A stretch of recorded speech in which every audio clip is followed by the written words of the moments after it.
Alright, if you clicked on this video, you're probably thinking the title is a troll, and yes it is, but you should still stay because I really do feel that way. I do not want to make this like a pick me type of self-righteous energy. So pick me, choose me. The way I'm thinking about this video is like literally if I could just tell my younger self some of these things, I really wish I could.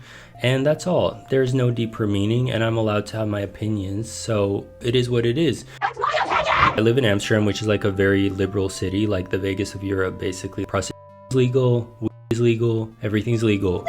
But sometimes I fear that once you give people a bit too much of that freedom, they go off the rails, so to speak. No, I just want to say I'm super grateful that I live in a country where I don't have to worry about bombs falling on my head, and also like the ability to live authentically and not have to face discrimination in public. All of these things, mwah, chef's kiss, love the Netherlands. But I'm talking about more about this individual aspect, right? Like the way people behave in 2026 in terms of gay dating in a big city. So I don't know where to even start, but I think a good common point is the damn apps, right? Like you have Grindr, Sniffies, Tinder, Hinge, whatever. There's so many of them and they're presented to you as dating apps, but ultimately they're commodifying your attention and like training your dopamine receptors to become addicted. So I feel like that's a big one for me where I was like, I might want to reassess this one, because if it's not adding to my life and it's kind of making my mental health, self-image, all of this shit go south, then maybe it's worth reassessing. Maybe it's not a necessity. As much as it's normalized, maybe we shouldn't be doing that, right? The way I view it more broadly is I do think people become desensitized to the hookup culture if they're participating in these types of things. So if you're like on Grindr, you're gonna get used to this like validation and getting attention from these like little notifications in your phone, and before you know it, you're gonna become a slave to that feeling. You're gonna start chasing that feeling. It's just like basic human psychology. So it's like, why would you hack and wire that against yourself? As long as you participate in this cycle, you're always left feeling a little bit empty, if we're being honest, once that high wears off, right? A lot of people will defend this to their death and be like, this is the greatest freedom, how dare you talk negatively about this? Yes, it's great we fought for our freedoms. Now it's like the bigger question is, what do we do with it, right? If you think your life is best served doing that, then more power to you. But I just feel like there's more to life than that. And I've just seen the toxic cycles you can very easily get into. So that's exactly what I would tell my younger self. Just beware and be alert, because it's not like anyone plans to have these negative consequences. They just sort of come with a package deal. So up to you and how you tolerate that yourself. Personally, for me, not my thing.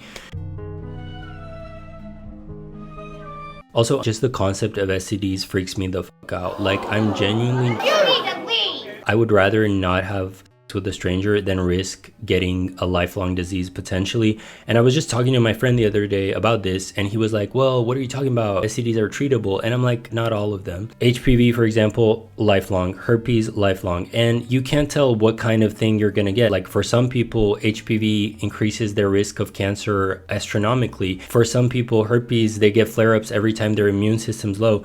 So it's like, you can't really pick and choose what kind of outcome you're gonna get. So I think it's better to be aware before you participate in this and kind of make that trade-off and just pause for a second and think, okay, is this worth the lifelong potential price I'm paying or not? So for me, when I was younger, I was way more reckless, did not know half of this stuff, and I want to clock myself. So yeah, I'm not trying to act holier than thou. When I was younger, definitely participated in all of it, and I'm just happy I made it out without any lifelong consequences, let's put it that way. But it is a real thing to think about, and anyone who downplays it or says, oh, you don't need to disclose, no, yes the you do. You do need to disclose. Like if you know you have something that is potentially lifelong, you should tell the other person, absolutely. But anyways, let's forget about the physical stuff for a minute, because I want to talk about more the internal, what leads people to behave this way, because I feel like it's actually quite simple. We all grew up with some sort of trauma of not feeling normal or not being the norm.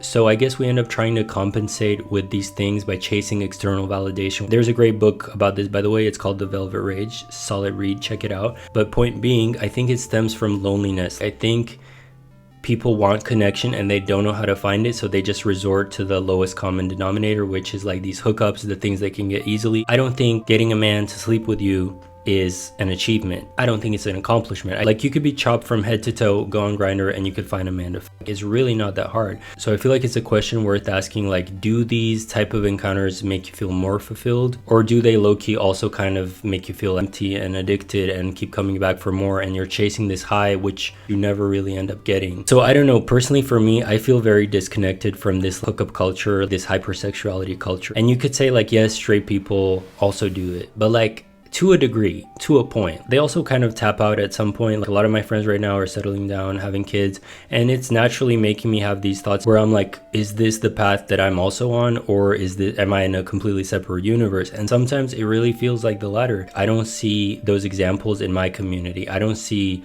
the close relationships. I don't see the commitment. I see more than half of the people I know that are in relationships that are gay are in open relationships. That's kind of the norm from what I see, from what I'm surrounded with, right? So you could argue that it's my surroundings, but I don't think so.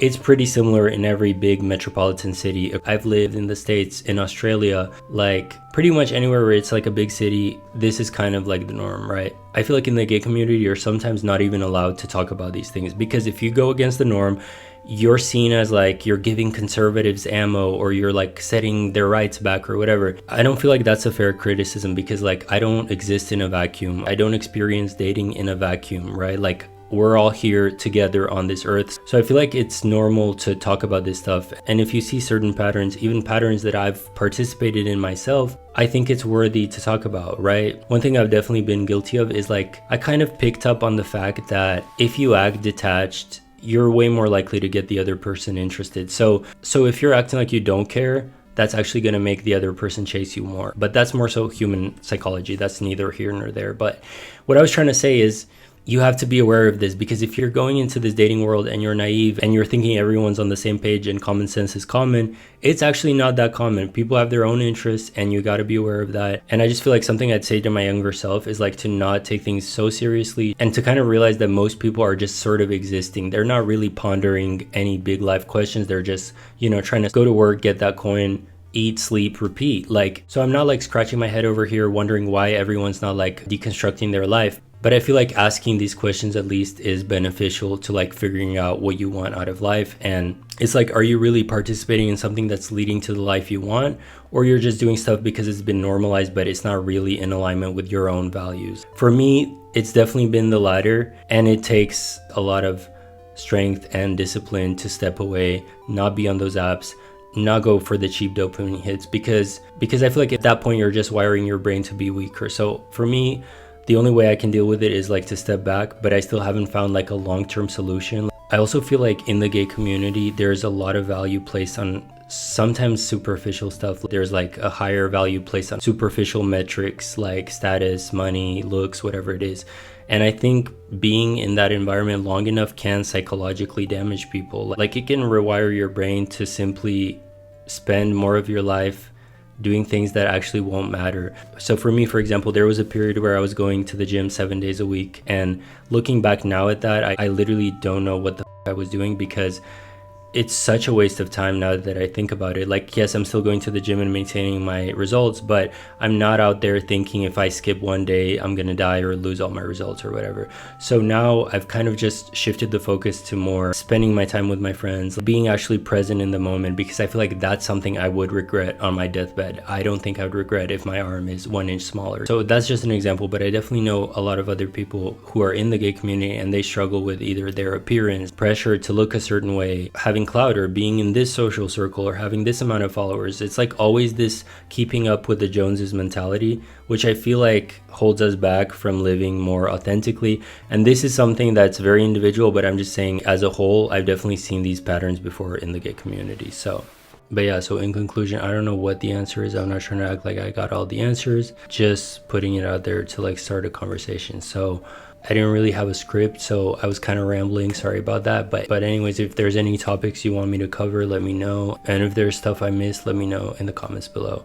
I'm curious to hear your opinion as well, even if you don't agree with me.